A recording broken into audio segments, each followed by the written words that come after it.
Jadi selama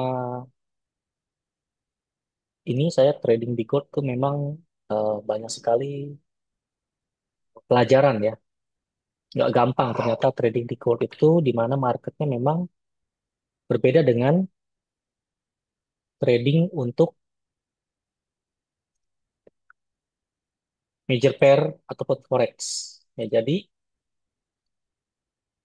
cara trading setelah saya perhatikan dan saya praktekin sendiri ya, trading di gold dengan trading di forex ataupun di kripto ataupun di saham ataupun di indeks ya, itu eh, jauh berbeda menurut saya ya. Jadi gold itu mempunyai ciri khas sendiri. Jadi kenapa kita mau coba sharing bersama? Kenapa banyak sekali yang eh, kita seringkali ketipu, ya, terjebak oleh market di gold ini. Ya, oke. Langsung kita mulai ya. Jadi yang pertama setelah saya lihat, kita mesti tahu dulu pergerakan atau karakter gold ini seperti apa ya. Gold ini kan adalah safe haven ya, ataupun dari dulu zaman dulu sejak gold ditemukan ataupun dipakai digunakan sampai sekarang hari ini masih dipakai terus. Jadi sekitar berabad-abad ya, bersenturi lah ya. Ini berapa puluh tahun lalu ke belakang, 20-30 tahun lalu ada terus gitu ya, zaman zaman dulu juga ada. Sehingga akibatnya apa? Sehingga akibatnya ini gold menjadi suatu komoditas yang memang kalau kita perhatikan polanya apa? Selalu naik. Ya, jadi yang pertama yang perlu kita apa? Yang perlu kita tangkap adalah gold itu selalu naik secara long term, jangka panjang. Bener ya? Saya gedein ya. Saya baca. Nah, seperti itu.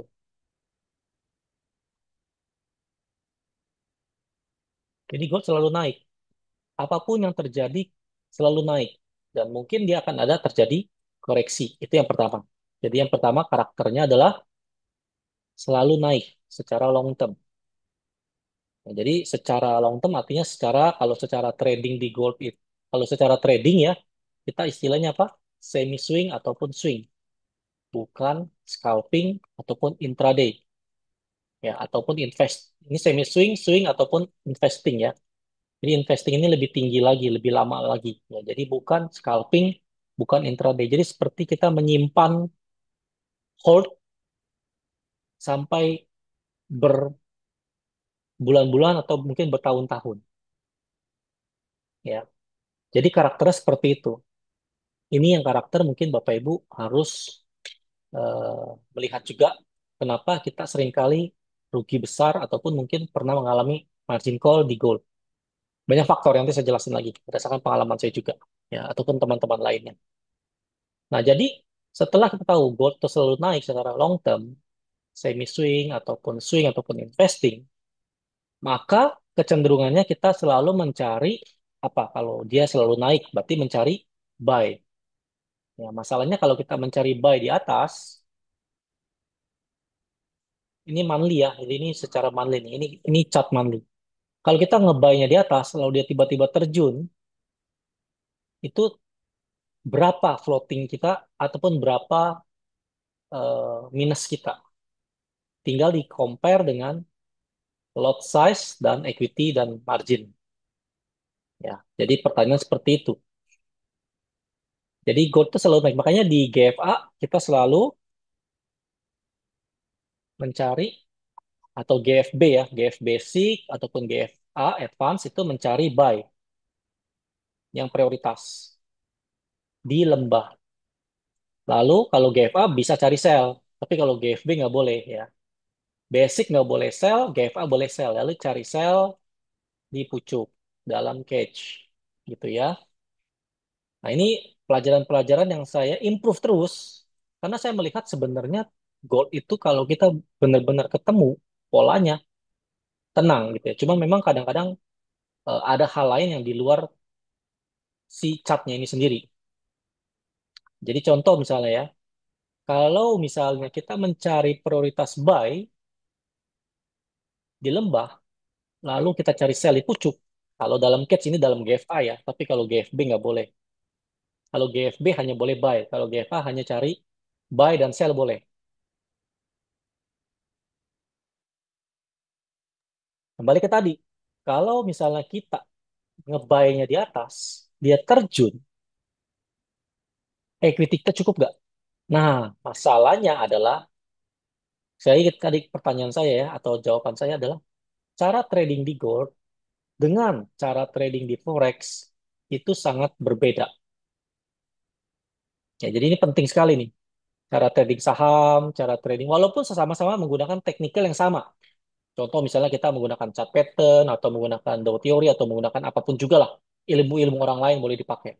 SND, SNR, ya, supply demand, ataupun support resistance boleh dipakai. Tapi pas menggunakan trading analisa ataupun trading di gold, itu berbeda sekali dengan trading di forex. Kenapa? Nah, oke ya. Nah, berikutnya lagi, pengalaman yang saya dapatkan dari gold ini adalah begini. Gold itu sehari pergerakannya rata-rata berapa pips? Jelas ya Bapak Ibu ya. Jadi kalau kita trading nih misalnya, kita mesti tahu dulu ini karakter gold ini kalau dia gigit berapa berapa dalam dia bisa gigit kita gitu. Misalnya contoh lah. Jadi kan kita selagi mau melakukan tradingan ini kan menggunakan duit ya, menggunakan uang ya. Sehingga saya pun eh, belajar banyak dan improve. Makanya kenapa setiap kali saya ada ilmu-ilmu baru gitu loh. Karena saya melihat ada kekurangan-kekurangan tertentu yang memang gold itu memang sengaja dibuat seperti itu sehingga kita mesti mencari polanya improve. Karena ilmu dulu nggak bisa dipakai sampai sekarang. Karena si market makernya, ya jadi sekali lagi ya, kita mesti mengerti ya, market makernya itu sekarang kebanyakan menggunakan AI, robot, ya, nggak menggunakan manusia lagi, jarang, sedikit. Ya. Seperti misalnya bank, bank analis, analisa bank gitu ya, analis, analis bank atau hedge fund, ya, hedge fund, kemudian juga mungkin institusi yang lainnya gitu ya, institusional gitu ya, dan segala macam institusional, ya, institut lah ya, institut. Nah, itu mereka menggunakan robot sehingga untuk mengurangi biaya-biaya. Nah, kalau menggunakan robot atau menggunakan AI, artificial intelligence, berarti mereka menggunakan data dan pola. Jadi trading sekarang dengan trading 5 tahun lalu itu sangat berbeda sekali. Di gold khususnya ya. Saya nggak bicara major pair ataupun forex yang lain gitu loh. Karena pengalaman saya di gold itu banyak sekali pola-polanya yang berubah. Atau zaman Mr. Trump, lalu zaman Joe Biden, lalu zaman sebelumnya lagi gitu ya, selama sebelum sebelum Mr. Trump gitu ya. Nah itu pola-polanya berubah. Apalagi kalau ada perang. Gitu ya. Nah itulah yang membuat marketnya selalu bergerak, berubah, membuat siapa? Ujung-ujungnya siapa? Ujung-ujungnya retail trader kita yang loss atau kejebak. Jadi bukan technical yang salah. Men, kita ada semalam saya ada kelas di workshop ya di Sniper Studio itu saya bilang ilmu supply demand itu bukan yang salah supply demandnya, tapi memang marketnya sedang kacau. Semua supply dihajar, semua demand dihajar ya. Contoh ya. Nah, sekarang kita kembali ke sini nomor 3. Gold itu sehari pergerakannya rata-rata berapa pips? Normalnya itu sekitar 300 sampai 400 pips. Kalau zaman dulu itu sekitar 150 sampai 300 pips. Itu udah luar biasa. Tapi belakangan ini udah basi ini. Yang sekarang itu malah lebih tinggi lagi bisa sampai 800 pips atau 600 pips per hari. 500 400 gitu. 400 sampai 600 pips per hari. Sehingga kalau 2 hari, 3 hari, seminggu 1000 lebih. Mungkin karena faktor geopolitikal juga ya, ataupun ya istilahnya kan lagi ada BRICS lah, lagi ada perang lah, ya, lagi pula berbagai macam kondisi market yang membuat marketnya sangat volatile istilahnya ya. Ini kita lihat ya di sini. Ini saya buang. Jadi kalau kembali lagi ke pertanyaan kita, kalau saya nge-buy di atas, di sini saya nge-buy karena saya kejebak gitu ya. Misalnya contoh, oh, karena ada berita, oh ini bakal ke 3.000, jadi kita kejebak gitu loh.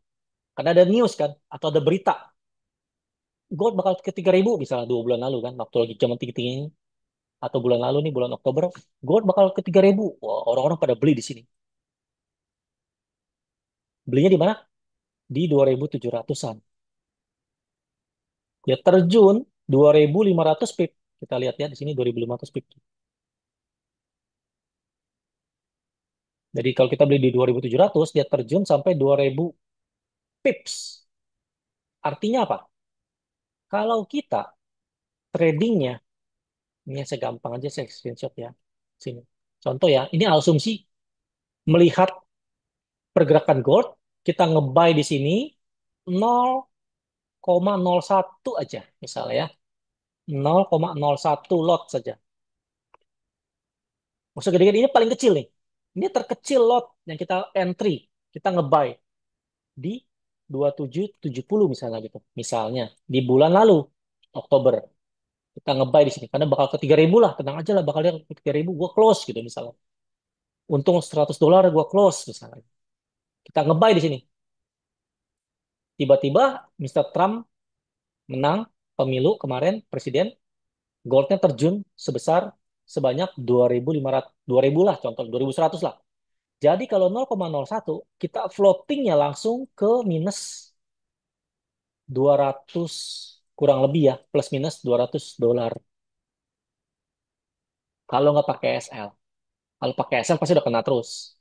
Ngebuy, kena sell, ngebuy kena SL, ngebuy lagi kena SL, ngebuy lagi kena SL, berkali-kali kena SL, ujung-ujungnya sama juga. Nah, kalau modal kita $100, equity $100, apa yang terjadi? MC. Ya, Pak Jo, kalau gitu trading gold modalnya berapa dong? Begitu ya. Yang bagus berapa? Yang nggak mungkin bisa cepat kalah atau cepat MC gitu ya, atau cepat rugi. Ya tergantung kekuatan kita seberapa besar untuk trading. Kalau bagi kita $100 itu udah cukup besar dan cukup berat, saran saya sebaiknya jangan trading. Sayangin duit. Ya, ini karena 1,5 juta lumayan. Tapi kalau misalnya, oh ini uang jajan saya Pak Jo sehari-hari, oke lah. Nah, kalau gitu berarti berapa yang bagus? Nah, saya biasa kalau di STI itu, XM itu saya usahakan saya selalu $1.000 minimal. Paling aman sekali ya, $1.000 hanya boleh 0,01 saja dengan mungkin 2 kali OP, 2 kali averaging. Itu kalau nggak pakai SL. Jadi 0,01 kali 2, kali 2 kali. Misalnya pas dia nge-buy di sini, kena di sini nge-buy lagi, masih minus 4.200 kan. Total udah $400, masih nggak mungkin MC dong. Benar nggak? Tapi ini udah 40%, atau $300, 30%. Nah, masalahnya trading itu setiap orang berbeda-beda faktor psikologinya. Ada orang yang menganggap, 10% kecil lah floating 10%. 30% kecil lah, nggak penting ya, yang penting jangan MC aja. 40% kecil lah. Tapi kalau ada, saya waktu itu pernah juga dapat teman atau investor ya, dia panik pada saat floating 20%-nya udah panik. Aduh ini gue bakal MC, gue bakal MC, gue bakal, oh nanya terus. Sehingga itu yang membuat kebanyakan program-program copy trade, program-program misalnya yang lain pun gitu ya, itu nggak berhasil. Karena apa? Karena level trader, si master account-nya dengan si followernya atau copiernya itu nggak sama pemahamannya.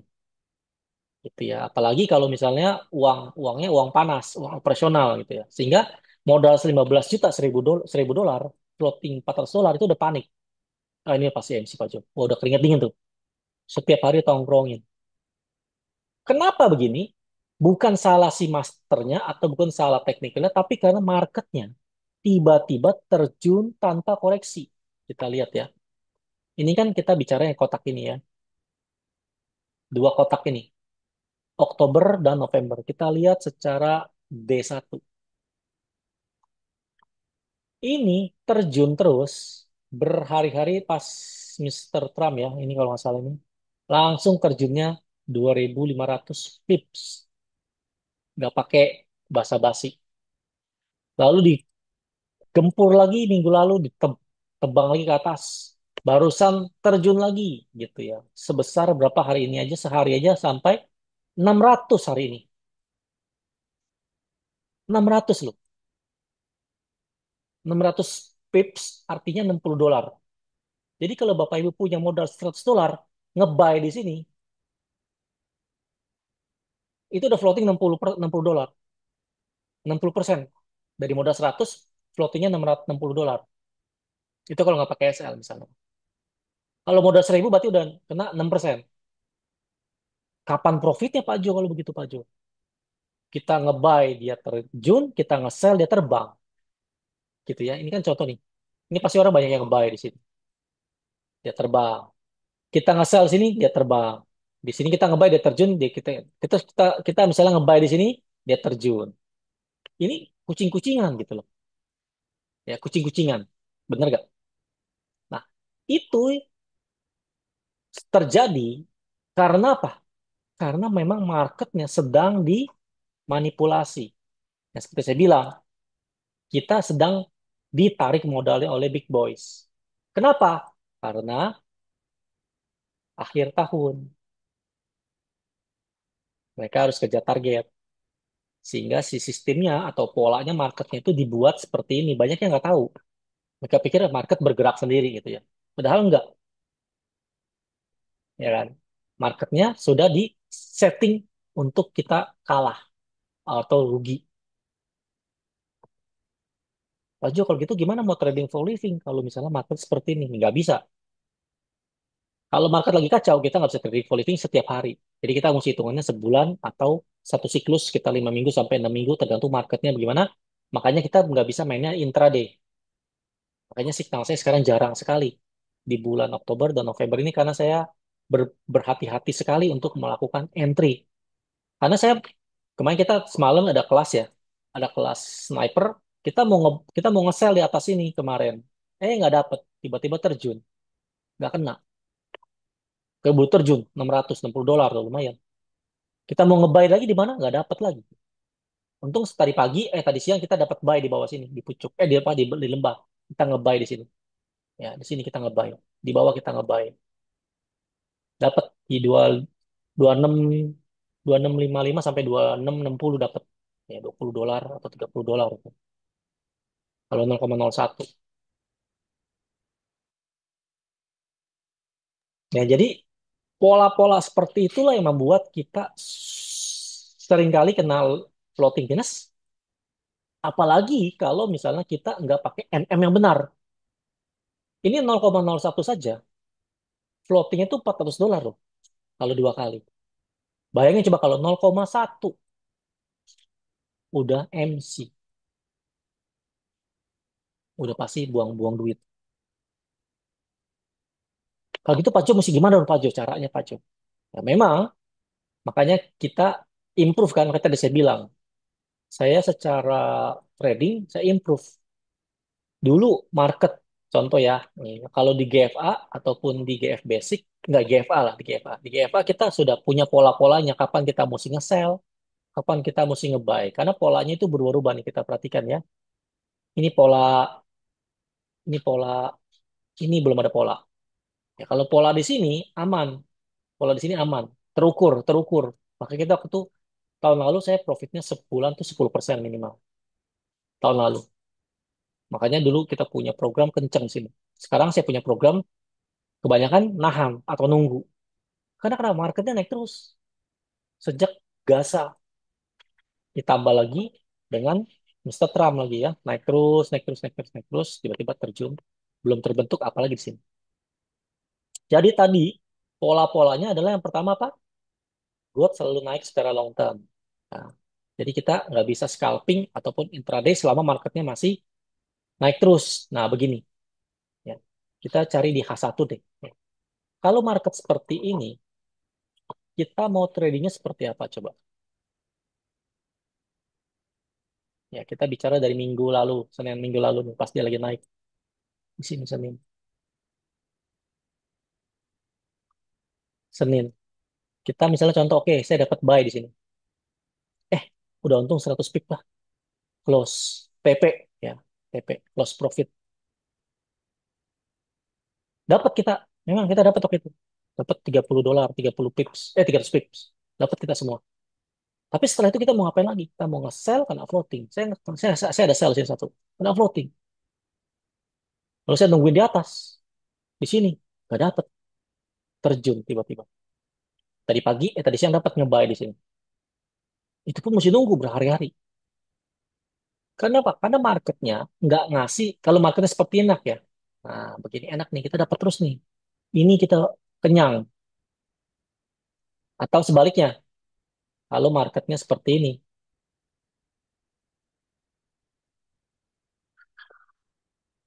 Kalau marketnya seperti ini enak nih ya. Contoh, lihat gini. Marketnya gini tuh. Nah, ini enak ini kita. Enak kita. Atau sebaliknya lagi. Misalnya dia begini marketnya. Sorry. Marketnya begini. Ah, ini enak nih. Tapi kalau marketnya seperti ini,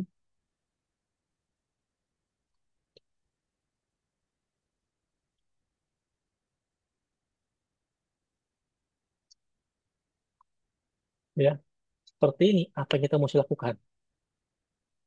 Kita nge-buy di sini,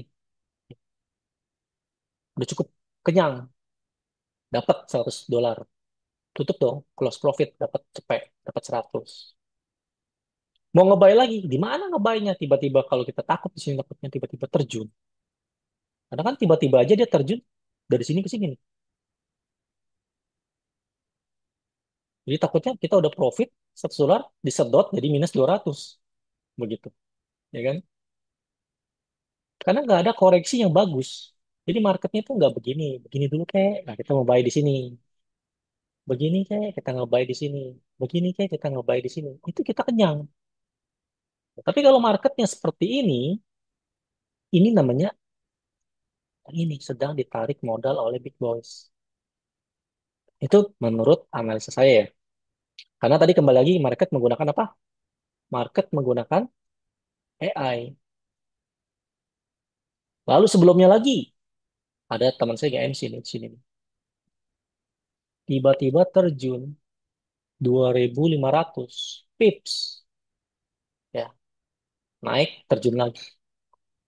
Terjun lagi habis di sini. Ya, kalau kita lihat secara D1 itu terjunnya nggak pakai ampun tuh ya. Terjun terus saja, terjun terus. Nah, pola-pola ini yang kita mesti tahu.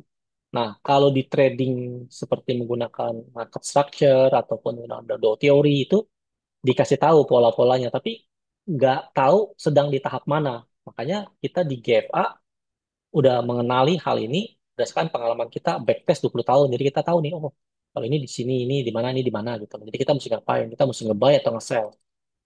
Begitu ya. Cuman kan nggak semua orang tahu GFA kan. Sehingga pola-pola seperti ini yang kita mesti pelajari. Karena kita udah tahu nih, kalau saya salah entry, siap nggak kena floating? Oh, Pak Jum, saya pakai SL tuh Pak Jum. Pakai SL. Oke ya. Pakai SL kita lihat di sini. Kayak kemarin saya bilang ini ya. Kenapa grup kita juga kena SND kita jebol. Kenapa? Karena di sini ada supply dijebol. Di sini ada supply dijebol. Di sini ada supply dijebol. 4 kali kita supply zone kita jebol semua. Hancur. Jadi kalau kita berdasarkan trading menggunakan SND udah minus SL-nya 4 kali tuh. Biasanya orang kalau udah 4 kali kena SL berturut-turut pasti cari teknik baru. Ah, ilmu Pajo payah, ilmu SND-nya parah. Ganti tekniknya ikut orang lain. Sama orang lain gak ikut sama. Karena kenapa? Sama seperti robot AI ya.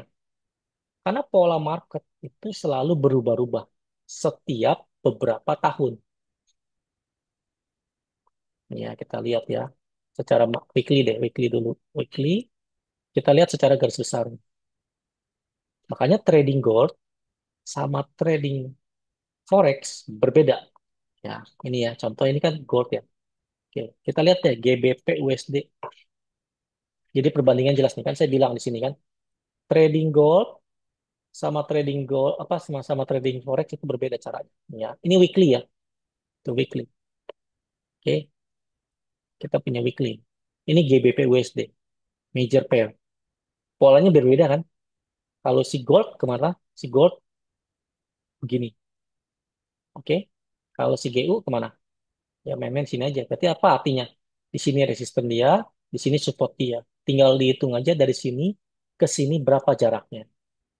Kalau kita punya buy di sini, nah floating nggak mungkin MC.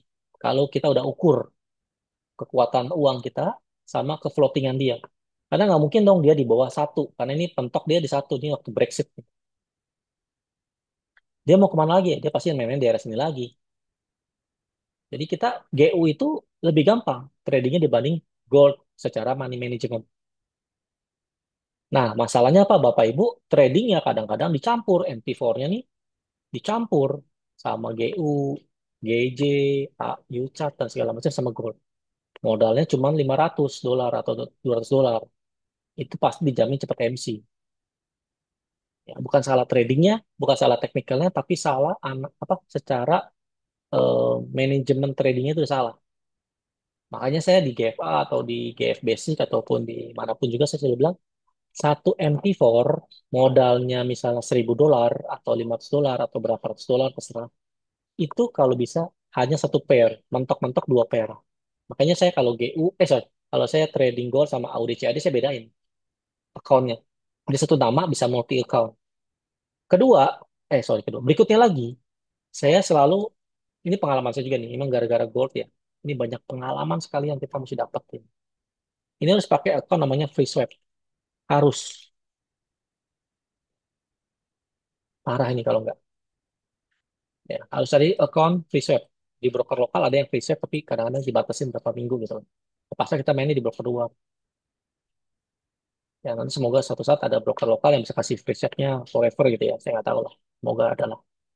Ya, tapi sementara ya kita modal kita kan nggak ratusan miliar gitu ya. Atau ratusan berapa gitu ya. Tapi kalau modal masih 1.000, 2.000, 3.000, 10.000 masih oke. Jadi kita masih harus pakainya free swap. Kenapa free swap? Kalau marketnya tadi saya bilang seperti ini. Gold secara long term berarti kan semi swing kan. Semi swing ini bisa berbulan-bulan. Ini efek-efeknya banyak sekali.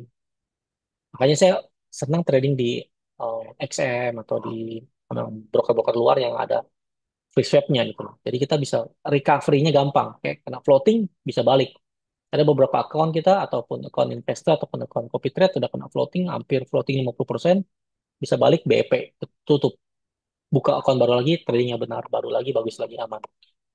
Tapi kalau kena swap, pusing. Ngejar swapnya itu berat. Kalau ada swapnya tuh kalau ada yang broker tertentu, kalau sell itu dia plus, swapnya nambah, jadi plus ya. Tapi kalau buy dia minus. Nah, jadi saran saya sebaiknya carilah account yang bisa free swap.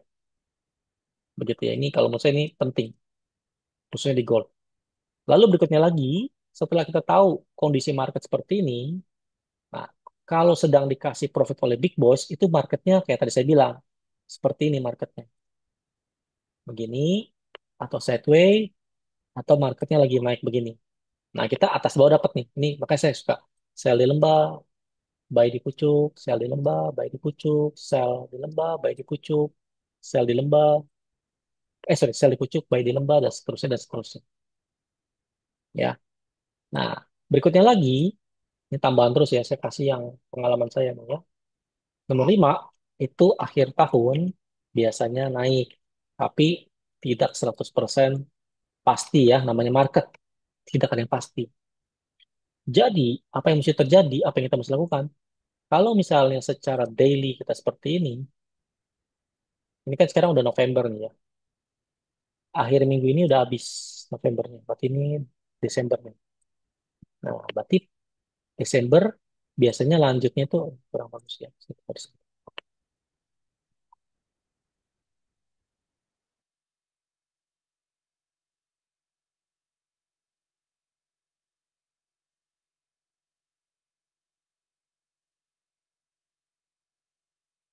Nah, seperti ini ya. Ini kan kita bicara kalau misalnya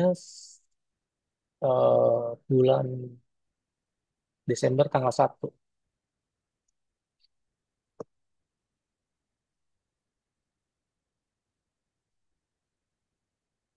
Ya, sini Monday, 2 Desember ya. Monday, Desember 2 sampai Januari awal. Nah, ini dia. Lalu ini Februari. Oke. Lalu ini Maret.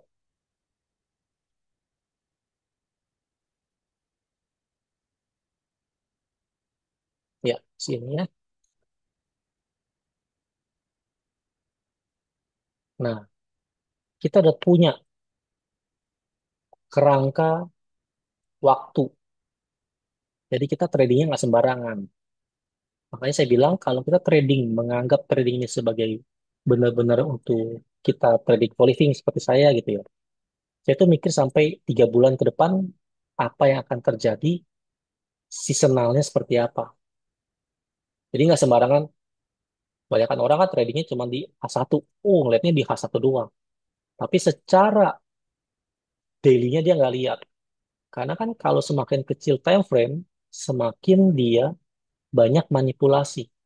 Contoh kita di H1 lah misalnya. Ini manipulasi banyak sekali. Turun naiknya banyak. Tapi kalau di D1 itu lebih jelas kelihatan. Sehingga apa yang terjadi? Kita lihat. Kalau misalnya di apa Desember ya, Desember berarti kan kemungkinan mungkin dia akan bermain di daerah sini dulu sebelum dia Januari awal dia take off. Mungkin begini. Ya, jadi mungkin dia patokannya mungkin dengan begini baru naik. Mungkin, nggak ada yang tahu. Tapi yang pasti di daerah sini, di daerah Januari, Desember ya, Desember tengah sampai bulan 3 lah gitu ya, atau bulan 2, itu kebanyakan gold akan dia, ini sini ya. Jadi dari patokannya di sini. Ini dia. Ini kerangka kita. Apa yang akan terjadi di sini? Ini tanda tanya. Tapi berdasarkan pengalaman 20 ke belakang, biasanya tuh gold itu akhir tahun tuh naik. Aduh, entah dia turun begini, atau dia langsung naik, kita nggak ada yang tahu. Ya. Jadi kalau yang punya sell di bawah gimana? Entah mau di cut loss atau mau di locking, bebas. Gitu ya. Terserah masing-masing. Ya, atau kita tunggu sampai di bawah sini, kita cut loss, atau kita locking, atau kita gimana, saya nggak tahu. Tergantung masing-masing punya trading gaya masing-masing. Ya, makanya kan kita hari ini tugas kita adalah rahasia-rahasia gold itu kita cari kenapa kita suka loss. Tadi saya bilang kan, sekali gerak 300, 400. Bahkan hari ini 400, 600. Jadi jangan heran tiba-tiba kita nge-buy, tiba-tiba minusnya gede. Pas dia kita nge-buy di atas, terjun, minusnya 600 hari ini. Pips, seperti itu. Ya.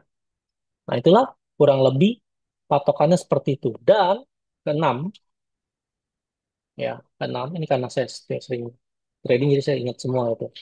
Keenam, biasanya dibikin panik. Dibuat panik. Kita biasanya retail trader ya biasanya kita ya kita dalam kurung retail trader dibuat panik oleh market ya.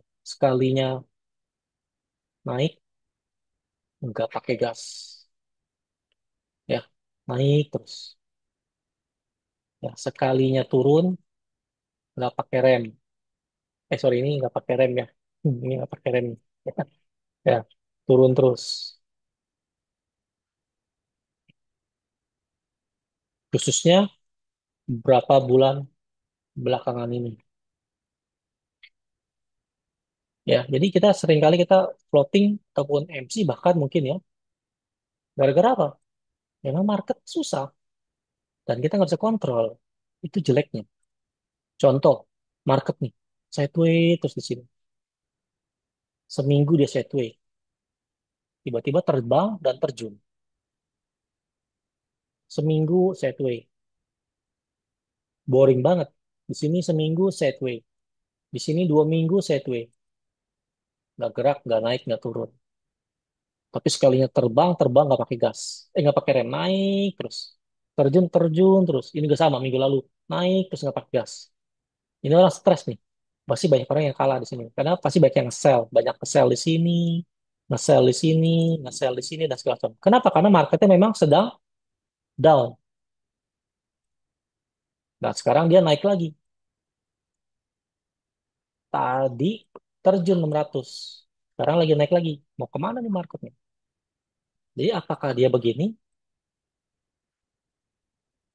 atau dia ke sini double top, sorry double bottom, lalu terbang lagi? Semua tergantung apa? Tergantung daripada kita punya waktu, timing di sini.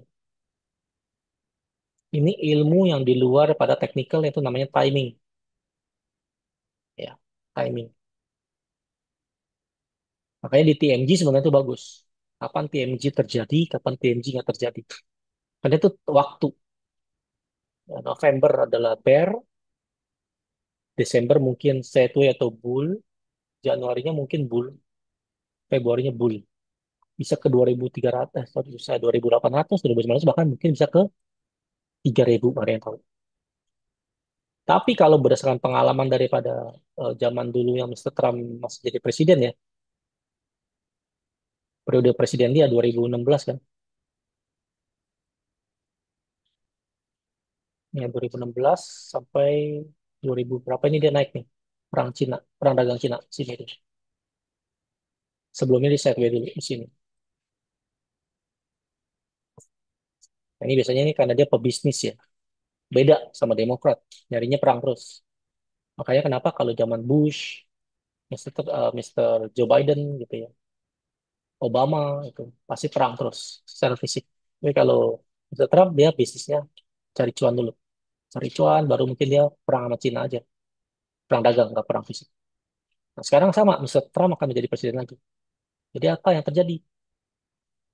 Mungkin nggak dia menjadi sideways dulu, ya. Lalu setelah itu mungkin tahun depan atau 2 tahun lagi dia terbang lagi, nggak ada yang tahu. Dan pasti kita ikutin setiap minggunya seperti apa. Ya, tapi kita udah tahu setiap bulannya, akhir tahun, middle, awal tahun, tengah tahun gimana. Q1, Q2, Q2, Q3, Q4. Nah, itu kurang lebih seperti itu. Nah, ini makanya dibikin panik. Jadi makanya kenapa orang nge-buy di atas atau nge-sell di bawah. Karena memang marketnya dibuat seperti itu. Nah, ini kalau kelas kita yang baik yang dulu, yang zaman-zaman dulu, kelas SND lah, kelas apapun juga, boleh TM saya tuh, ini pola-pola udah jelas. Harusnya dia begini kan. Karena dia udah break ini nih. Harusnya dia terjun. Break support ini. Baru setelah itu dia begini, harusnya begini. Tapi mungkin aja nggak terjadi. Mungkin aja dia begini. Mungkin ya, in the long term. Jadi mungkin ada kecenderungan dia akan terjun di bawah 25 30-an. Jadi mungkin di bawah bisa bisa mencapai mungkin 2500 atau 24-an. Nggak tahu. Masih nanti tunggu konfirmasi karena ini baru baru mulai. Jadi 5 hari minggu lalu seminggu dia naik terus itu udah batal tuh. Gara-gara hari ini sudah merah. Ya ini udah merah. Ini kan 5 hari. 1, 2, 3, 4, 5 Senin, Selasa, Rabu, Kamis, Jumat. Minggu lalu nih. Nggak pakai gas. Sorry, nggak pakai rem. Terbang terus. Nah sekarang kondisinya mau kemana? Gitu ya. Masih di kasus yang mana? Mungkin masih di kasus ini nih. Nah kalau saya pribadi sih saya melihatnya eh, pola-pola ini sebaiknya kita mencari sini, buy di sini. Dana kita cukup gak? Gitu. Hold sampai 2 bulan, 3 bulan cukup gak? Itu bisa dapatnya 100 sampai 300 dolar. Kalau 0,01 secara 1 OP aja. Tapi 2 bulan, 3 bulan tahan nggak? Anggap ini kita udah mainnya semi swing. Karena main intraday akhir tahun bulan Desember bisa tanggal berapa ini? Tanggal 22, mungkin tanggal 20-an, tanggal 19 sudah sepi. Market udah tutup, liburan. Jadi 23 sampai 31 sampai tanggal 3 itu libur, 2 minggu itu libur. Nah, 23 Desember sampai tanggal 3 Januari itu marketnya slow banget. Sideways gitu. Jadi ini mungkin kita lihat ya, pergerakannya mungkin akan seperti ini di bulan Desember 20. Nah, ini dari hari mungkin Senin kali ya, 23 Desember marketnya begini. Entah di sini atau entah di sini atau entah di sini atau entah di sini saya nggak tahu. Tapi yang pasti dia selama 2 minggu begini terus sampai tanggal mungkin 5, 10 Januari mungkin baru bergerak lagi. Jadi bisa di akhir tahun sampai pertengahan atau awal Januari, awal ya jadi akhir Desember sampai awal Januari kita tradingnya slow. Nah itu nggak makan tuh. Kalau kayak saya itu nggak makan karena kan nggak ada profit. Jadi kita mesti nabung dari sini. Jadi makan saya dari sini. Lumbung, nyimpan duit di sini. Setelah itu nyari lagi, setelah itu nyari duit lagi di sini. Jadi ini cari duit, ini cari duit, ini istirahat. Karena percuma trading di sini. Yang ada cuma gerak-geraknya berapa, cuma kecil lah. Nah, itu cara-cara trading di gold seperti itu. Jadi jangan berharap, wah, saya punya floating nih, semoga akhir tahun saya bisa balik BEP itu. Tergantung kalau kita nge-buy di sini gimana. Karena udah minus 200 kan, seperti itu. Nah, kurang lebih itulah yang saya mau sharing secara gold. Ya, bertahap aja dulu ya. Ini tahap pertama seperti itu. Kurang lebih seperti itu. Silakan bagi ada yang mau ditanyakan di kolom chat, bisa bertanya.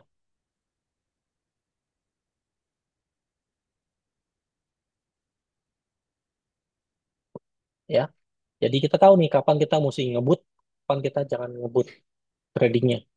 Nah, kalau saya sih November, Desember tengah ini adalah kesempatan kita cari barang, beli barang. Biar hold Januari tengah atau Januari akhir atau habis Chinese New Year ya, Februari awal mungkin kita baru cuan banyak. Nah, lumayan tuh punya angpau, tabungan. Tapi selama di sini kita nggak bisa main intraday. Terpaksa begitu karena marketnya lagi begini ya. Terpaksa kita harus mainnya semi swing. Kalau semi swing berarti main kekuatan dana. Kalau dana kita 100, 200 itu agak resiko sih. Jadi kita mesti top up sesuai dengan kondisi. Silakan bagi yang mau bertanya, bebas. Kurang lebih seperti itu ya. Ada 6 atau 7 faktor yang tadi saya udah share.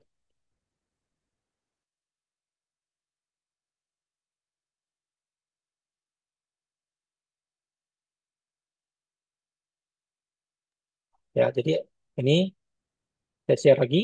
Jadi gold itu selalu naik secara long term. Ya, lalu gold itu sehari pergerakannya berapa? 400 sampai 600, bahkan sampai 800. Zaman dulu, 2 tahun, 4 tahun lalu itu 800 itu udah luar biasa. Jarang terjadi, tapi sekarang udah sering terjadi. Jadi pergerakannya udah gila ini sekarang. Pergerakannya gila, karena marketnya lagi volatile. Akhir tahun, dan mungkin ada perang, ada apa segala macam ya. Jadi membuat pergerakannya kencang. Naik dalam, naik tinggi, terjun dalam, dan segala macam. Ya, jadi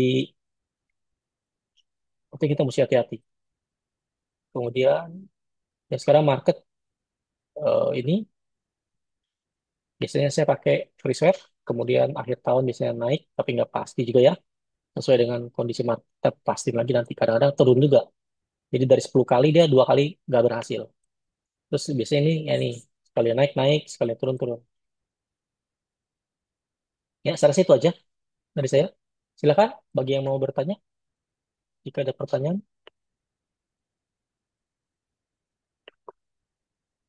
Cukup jelas?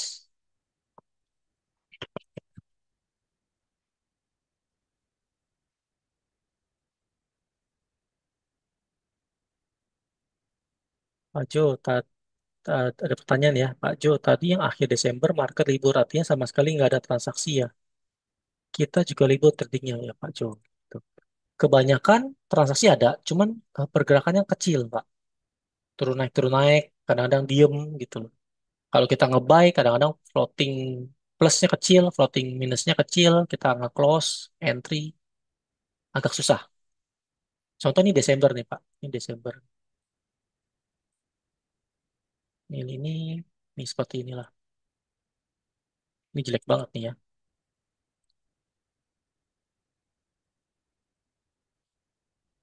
Ini Desember tanggal 20 Desember lah kurang lebih ya. Sampai Januari liburan nih. Dapatnya berapa nih? 700 pip, $70. Kecil, $70. Sedangkan hari ini sehari kita dapat $70 atau $60 hari ini aja $60. Jadi setengah bulan di bulan Desember sama dengan sehari hari ini. Udah hari ini hari Senin. Biasanya hari Senin itu sleepy market slow, tapi terjun. Biasanya kan Senin kan ngantuk ya, slow, kecil. Biasanya Senin itu cuma 200 sampai 300. Hari ini dua kali lipat, 600 lebih. Jadi dua minggu di bulan Desember sampai awal Desember, awal Januari pergerakannya sama dengan satu hari kita, begitu. Jadi kalau kita nungguin seminggu, 2 minggu ini kita nungguin cuma dapat $30, minus $50, kalau kena floating gitu ya. Apalagi kalau kita nge-sell di bawah gitu ya. Susah. Jadi apa yang kita mesti lakukan? Biasanya market gak libur. Market libur di akhir tahun biasanya libur ya. Sama Desember kalau nggak salah tanggal 25 libur sama tanggal berapa tuh Bank Holiday. Gak ada transaksi. Jadi kita terpaksa kita libur. Kita pun gak ada transaksi. Udah tutup komputer udah mendingan kita ya udahlah santai dulu. Marketnya kita tutup aja dulu. MT4-nya jangan dibuka gitu. Biasanya gitu. Jadi dari 25 Desember atau 23 Desember sampai tergantung ya. Sampai awal Januari gitu. Tutup aja udah komputernya. Ya, seperti itu. Sudah jelas Pak ya? Oke. Silakan bagi yang mau tanya yang lain. Jelas ya? Kalau cukup jelas, kita akhiri. Terima kasih untuk teman-teman, Bapak Ibu, Pak Budi, Pak Didi, Pak Ahmad, Pak eh, Jantara, Pak Giz, ya Kukun, Pak Luis, Mustaqim, Reza, Ridwan, Stanley, Yemima, tadi ada Bu Ana, dan ada yang lainnya. Terima kasih sudah bergabung malam hari ini. Kita lanjut sampai di next Zoom. Terima kasih. Selamat malam.